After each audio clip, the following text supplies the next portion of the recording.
La Passion de Yang Kuei-fei, favorite impériale, d'après les anciens textes des dynasties chinoises, par G. Soulier de Morand.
Chapitre 26. Au temps de l'empereur suprême, dans les châteaux, autour des étangs et des sources, une brise parfumée caressait les robes de gaze et les ceintures précieuses. La cour, alors, réunissait les génies les plus rares. Ils ont aujourd'hui disparu. Quand je veux parler de mes amis d'antan, nul ne les connaît plus maintenant. Au pavillon des Sables Blancs, j'ai rencontré, enfin, un vieillard du pays de Wu. Plein de sollicitude pour son visiteur, il délace mes vêtements et me verse du vin. Et voici qu'il me parle de l'ancienne cour et des révoltes, à la suite desquelles, dans le dénûment de sa ruine, il avait dû se faire bûcheron. Il avait eu pourtant sa part de la rosée de faveur et de la pluie de gloire accordée aux poètes. Il m'avait rencontré servant dans l'empyrée de pourpre, chassant à court pendant l'hiver, faisant des sacrifices au printemps, toujours insouciant, jouissant de mes loisirs, assailli de festins et inondé de la miséricorde impériale. Nous avions autrefois goûté le clair de lune parmi les bambous et les pavillons du palais. Et, chaque fois que nous revenions des sources tièdes ou des tombeaux de pas, nous étions ivres. Mais, avec les années, les constellations ont 12 fois révolu. Et depuis lors, jamais nous n'avons échangé une parole avec celui qui est maintenant notre Seigneur. Le temps de la prospérité s'est terminé soudain. Ô déception profonde, indicible désappointement d'une vie. Wei Yin-Wu. Depuis le retour de la cour à Chrangan, la capitale heureuse avait repris sa vie de plaisir. Les habitants avaient osé déterrer leurs trésors, et, comme autrefois, ils n'auraient jamais passé une saison sans aller admirer la nature dans les montagnes du sud et de l'ouest, ou dans les vallées de la Wei et de ses affluents. La tragique station de poste de Maoué était devenue un lieu de pèlerinage célèbre. Chacun voulait contempler l'endroit où, la plus belle de tous les âges, avait trouvé la mort. Une vieille femme, la mère Wang, y avait ouvert un pavillon de liqueurs où l'on pouvait au besoin passer la nuit. Quelques voyageurs trouvaient aussi un abri dans la maison des hôtes, d'un petit couvent bouddhique bâti à l'entrée de la ville en l'honneur de la seconde impératrice. En cette journée de fin d'automne, un homme aux cheveux blancs, portant en bandoulière une guitare pipa, entra dans le village. Il se dirigea vers le temple et versa des larmes en voyant la branche de péché coupable d'avoir prêté son aide à la mort de Bracelet de Jade. Puis, il alla se prosterner devant la stèle placée dans l'enclos, devant la tombe de la beauté. Toute la capitale était à ce moment en émoi. L'empereur suprême, à son retour, avait fait préparer son propre tombeau, le Traeling, à quelques kilomètres au nord-ouest de la ville de Tsianchu, près de Chrangan. Il avait tout organisé pour le transport du corps de son ami, qui devait reposer près de lui. Il était venu lui-même assister à l'ouverture de la tombe. Mais, à l'immense stupeur de chacun, le corps n'était plus là. Il n'y avait que ses longues robes et, dans sa manche, les gages d'amour témoins de son passé. Le parfum rare qui s'était alors dégagé de la terre n'avait plus laissé de doute. Devenu immortel, Bracelet de Jade s'était élevé dans les cieux. Robes et bijoux seuls avaient donc été inhumés au Trailing. Le vieillard à la guitare, après avoir salué la stèle, était entré dans le pavillon de la mère Wang. Elle l'accueillit avec le sourire des gens de son métier. Il demanda: Est-il vrai que vous avez encore un des bas de l'impératrice? Ne pourrais-je donc voir cette relique? Certainement, vous pouvez, mais je vous préviens, le paiement n'est pas compris dans la note du repas. Un curieux les entendit et fit la même demande. Venez, venez, dit la vieille. Elle les fit entrer dans une pièce située derrière la grande salle. Il y avait là une haute armoire fermée par un cadenas. Elle poussa la languette de cuivre et ouvrit le battant. Sur un coussin, le bas était épinglé. Elle le montra aux deux hommes. Après un long silence, le musicien joignit les mains et des larmes roulèrent de ses yeux. Il ne put s'empêcher de s'écrier: Ô tissu délicat, entremêlé d'invisibles fils d'or, ta couleur est toujours fraîche, et le parfum délicieux de l'impératrice ne s'est pas encore dissipé. Cependant, que reste-t-il de la chair parfaite que tu ornais? Ta brillante transparence me rappelle un lambeau de nuages au couchant. Le Fils du ciel et la cour osaient à peine te regarder autrefois. Et maintenant, tu passes de main en main dans un pavillon de liqueurs. Hélas, pourquoi faut-il que la très belle ne soit plus qu'une tradition immortelle? Et, se tournant vers la vieille femme, il demanda: Quel prix voulez-vous de ce bas? Je ne suis pas riche, mais je donnerais volontiers une bonne somme. Hé ya! Répondit la mère Wang en reprenant son bien. Je suis âgé, et je n'ai pas d'enfant pour prendre soin de moi. Sans ce bas, je serais déjà morte. Et d'ailleurs, qu'en feriez-vous? Non, non, je le garde. Les deux hommes ayant payé la petite somme exigée pour voir la relique retournèrent dans la grande salle. Le curieux fit asseoir le musicien et commanda le repas. Puis il dit: Plus je vous regarde, et plus vous me rappelez un illustre personnage de l'ancienne cour. N'êtes-vous pas Li Kuan-yen, le chef de l'orchestre impérial? Comment m'avez-vous reconnu? Demanda l'autre tristement. L'âge et les chagrins ont pourtant blanchi mes cheveux et sillonné mes tempes. Dans mon amour pour la musique, je vous avais regardé bien souvent au temps de ma jeunesse. Qu'étiez-vous devenu lors de la révolte? Aviez-vous suivi la cour? Non, j'avais fui de mon côté, errant de province en province, chantant dans les maisons de thé pour gagner ma nourriture, et pleurant sans cesse les heures divines que nous avions connues. Pour moi, l'obscurité de mon rang m'a préservé de trop grands malheurs. Mais tous nos grands poètes. Je sais que Tofu, trop sincère, a été exilé comme gouverneur sur les frontières. Et Li Pao, avez-vous appris son sort? Hélas, Li Pao n'est plus. Il avait quitté la capitale depuis longtemps, et quand la révolte éclata, il se trouvait dans le mont Luchan. Or, le prince de Ling était alors gouverneur de la région, et décida de profiter des troubles pour fonder une dynastie. Connaissant les talents de Li Pao, il l'envoya chercher dans sa retraite et lui offrit le poste de premier ministre. Le poète, dans sa loyauté, refusa. Il fut gardé pourtant auprès du prince. Plus tard, Kwao Tse-ye, poursuivant ses victoires, survint avec son armée et défit le prétendant. Li Pao, arrêté, fut conduit devant Kwao, dont il avait sauvé la vie comme vous vous le rappelez.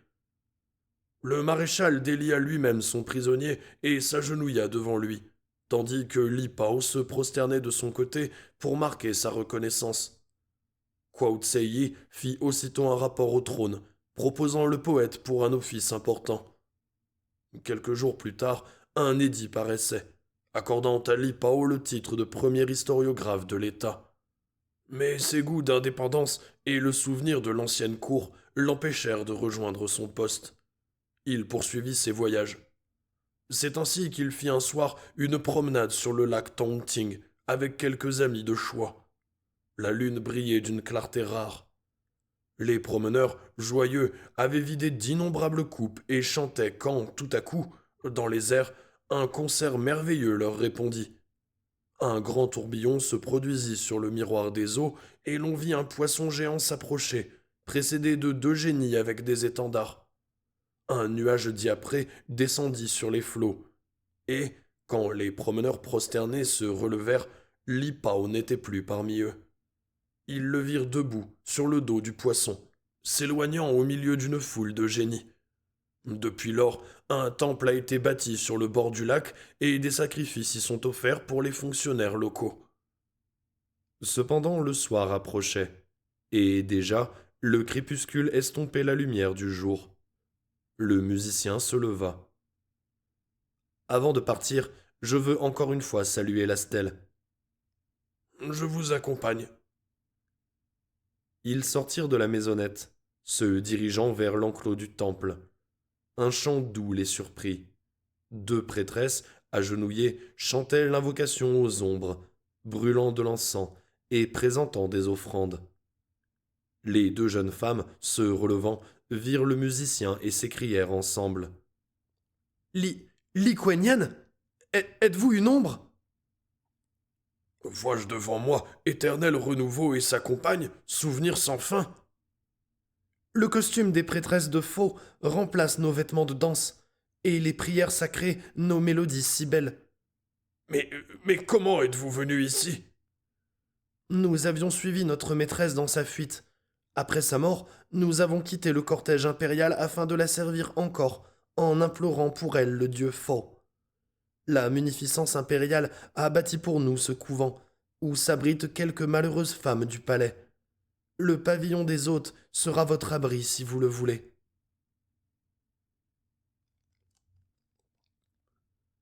Chapitre 27. Nous voici donc à l'époque changeante où les froids achèvent de s'adoucir. Le temps semble paisible, et l'atmosphère est déjà printanière. Mais des nuages épais lentement s'amoncellent.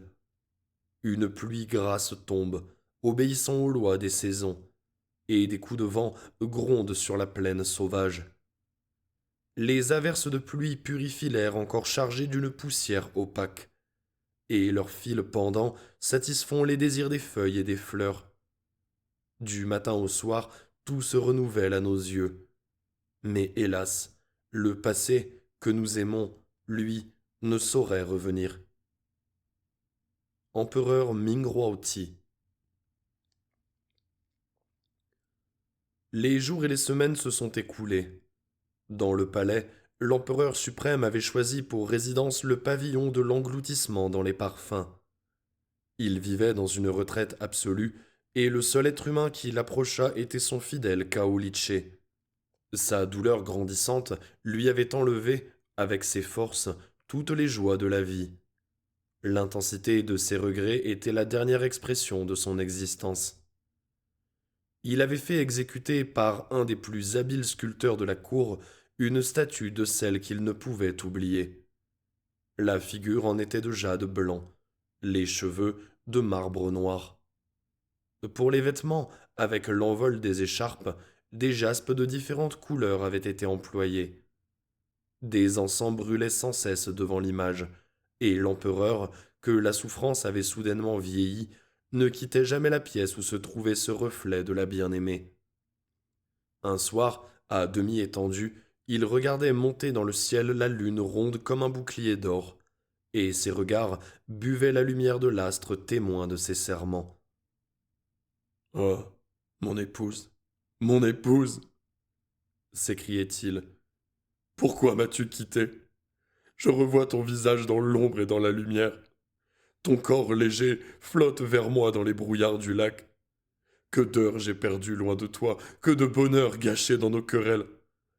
Je me rappelle cette soirée du 7e soir, quand nous avons sacrifié à la fileuse et au bouvier, nous jurant de ne jamais nous quitter. Mais tu ne me rejoins pas dans la vie. L'heure n'est-elle pas venue pour moi, alors, de te rejoindre dans la mort? Ô lune, lune, dites-moi ce que je dois faire pour la retrouver. Pendant qu'il parle, des nuages épais montent lentement dans le ciel et voilent la face de l'astre étincelant. Tout devint sombre. Un souffle glacial fait frissonner les feuilles et gémir les arbustes. Les rafales se multiplient et grandissent. Le fidèle eunuque ferme avec soin les panneaux des fenêtres et les battants des portes. Le Fils du ciel, dans la chambre tiède, se prépare lentement pour la nuit. Les regrets ont blanchi ses cheveux et voûté sa silhouette altière. Il dit à Kaoliche qui lui enlève ses lourdes robes brodées. Je ne sais quelle angoisse m'étreint ce soir. Le bruit de la tempête me bouleverse, et mes souvenirs m'oppressent plus encore que de coutume. Il, il me semble qu'elle est là, près de moi, mais qu'elle refuse de se laisser voir. Il rêve encore, au grondement de la rafale. Li, Liche, Liche, entends-tu ces sons étranges dans la tempête? N'est-ce pas plutôt le ruissellement de l'eau sur les feuilles de bananier? Non, non, écoute. L'eunuque tend l'oreille, puis il secoue la tête. Je ne perçois que le grondement du vent et les craquements des branches. Ne reconnais-tu pas ces chants mélancoliques dans la nuit? Toute la tristesse de l'automne y est contenue. L'automne de mon amour, l'automne de ma vie. J'entends seulement les tintements doux des clochettes du toit, mon suzerain. Mais le souverain l'interrompt. La mélodie monte, plaintive mais douce. Sans doute, les ombres de la nuit m'invitent à la rejoindre. Il se fait tard, mon empereur. Que le Seigneur mon roi se repose. Je resterai près de lui afin que les flambeaux ne s'éteignent pas. Ombre, ombre au chant séducteur, continue l'empereur suprême à voix basse. Est-elle, est-elle parmi vous? Ne pouvez-vous me dire où je la retrouverai? La nuit s'avance. Voici la 3e veille qui sonne. Seigneur, daignez vous reposer. Il s'étend enfin, et le silence règne. troublé d'instant en instant par les gémissements de la tourmente. Tout à coup, le dormeur s'agite. Il voit 2 soldats entrant, l'épée nue à la main, traînant un officier enchaîné.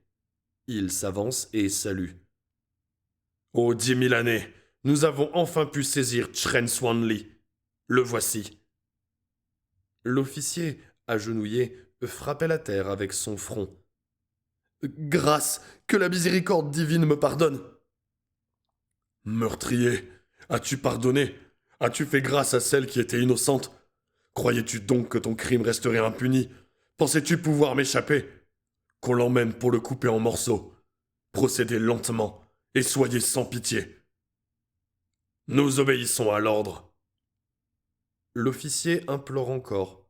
Mais déjà, de leurs épées, les soldats lui arrachent lambeau de chair sur lambeau de chair. À ce moment surgit un monstre au corps de porc, à la tête de dragon. Son ventre lui bat les jambes, et, dans sa grimace, on reconnaît le sourire de Ngan Luchan. Le dormeur terrifié appelle à grands cris. Au secour, il me tue! Kaoliche, viens! Il se réveille en sursaut, étouffé d'angoisse. Le serviteur fidèle est déjà près du lit et lui tient la main. Calmez-vous, je suis là, ô Seigneur. La chambre est vide. Calmez-vous. La pluie bat sans arrêt les panneaux des fenêtres, et les rafales secouent avec rage les tuiles de la toiture. Ne, ne t'éloigne pas, dit enfin le Fils du ciel. Voici que j'entends de nouveau cette musique céleste. Ombre nocturne, attendez-moi, guidez-moi. Il s'étend de nouveau et s'endort. Alors, il lui semble que son corps baigne dans une atmosphère plus froide et claire. Il s'élève sans cesse et pénètre enfin dans un palais merveilleux fait de clarté. Dans la salle principale, au milieu d'une cour brillante, une femme d'une beauté surprenante est assise sur un trône de diamants. Devant elle est bracelet de jade, rayonnant d'une lumière magique. La souveraine lui dit sévèrement. Je n'ai pas oublié les serments faits devant moi. Vous avez juré de ne jamais vous quitter, mort ou vivant. Les mois et les jours ont passé. Te voilà devenu fée, bracelet de jade. Tu demeures parmi nous, immortelle et toute puissante. Comment se fait-il que tu n'aies rien fait pour rejoindre ton amant? As-tu donc oublié tes promesses? Bracelet de jade a baissé la tête. Je n'ai pas oublié. Alors pourquoi l'abandonnes-tu? Ce soir encore, ses prières sont montées jusqu'à moi. Il me demande de te rejoindre. Pourquoi n'es-tu pas près de lui, le consolant dans ses songes, l'aidant à attendre l'heure où vous serez réunis dans les cieux? Ne sais-tu pas que son amour profond, son désespoir depuis ta mort, l'ont élevé au-dessus des hommes, et qu'à son tour il deviendra génie puisque son âme immatérielle a dominé son corps? Je n'ai jamais cessé de songer à lui, dit enfin la fée. Mais quand je veux le rejoindre, le souvenir atroce de ma mort se dresse entre nous comme un mur. Je ne peux lui pardonner d'avoir consenti à notre séparation, d'avoir laissé mon corps périr ainsi. Ne t'a-t-il pas donné, par ton sacrifice, le mérite qui a fait de toi une immortelle? L'exemple de ton courage et de ton dévouement n'est-il pas proposé à toutes les femmes de l'univers? Mais déjà, bracelet de jade, agenouillé, pleure et tend les bras vers la lumière de la nuit. Non, non, je ne l'ai pas oublié, et j'ai honte maintenant de mon ressentiment. Accordez-moi de retourner sur la terre. Je serai de nouveau sa servante. À ces mots, le dormeur veut s'élancer, mais dans son effort, il s'éveille. Kaoliche lui sourit. Le Seigneur a donc vu notre mère, qu'une telle expression de bonheur irradie son auguste visage. Mais le souverain ne répond pas. Au dehors, la tempête s'est apaisée. Une clochette tinte encore, cristalline. Les dernières gouttes de la pluie tombent une à une, et déjà une teinte grise dissipe l'ombre des fenêtres. Une fauvette chante mélodieusement, et bientôt le concert des oiseaux célèbre la fin des horreurs de la nuit. Le Fils du ciel, paisible, tient la main de son vieux serviteur. Il regarde avec compassion ses traits ridés et ses cheveux blanchis. Voici bientôt un demi-siècle que tu veilles sans relâche sur ma vie, ainsi que sur mon bonheur, ô loyal Kaoliche. Tout-puissant sur la terre, je t'ai bien mal récompensé de ton dévouement sans limite. Le maître du monde m'a donné sa confiance et son affection. Était-il une récompense plus haute? Répond simplement l'eunuque. J'aurais pu te montrer davantage de reconnaissance dans mon cœur.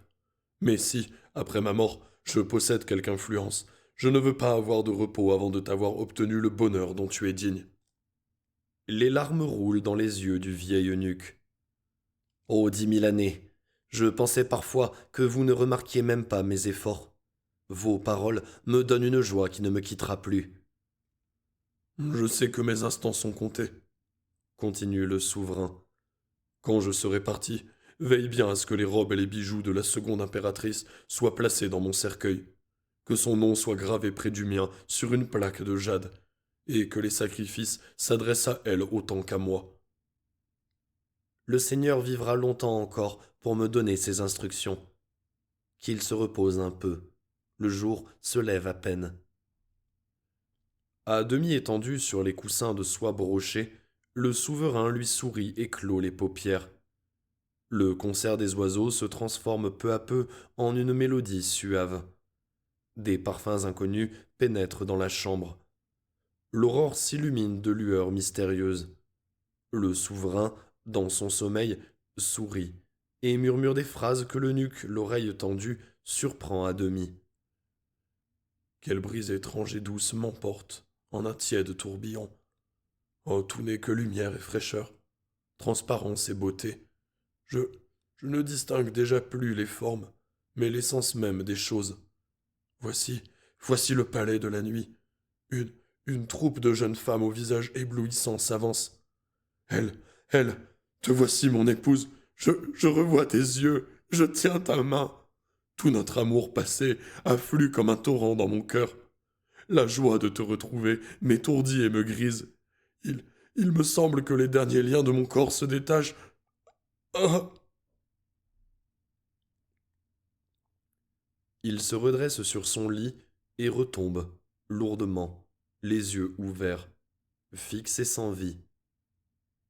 Kaoliche abaisse pieusement les paupières encore tièdes de son souverain, et ne peut retenir ses larmes. Puis, il va relever les panneaux de la fenêtre pour laisser entrer la fraîcheur du matin. Il voit dans le ciel le disque pâli de la lune. 2 points brillants semblent s'élever vers elle, pareils à des étoiles. Ils montent, unis, dans l'azur entouré d'un halo de clarté.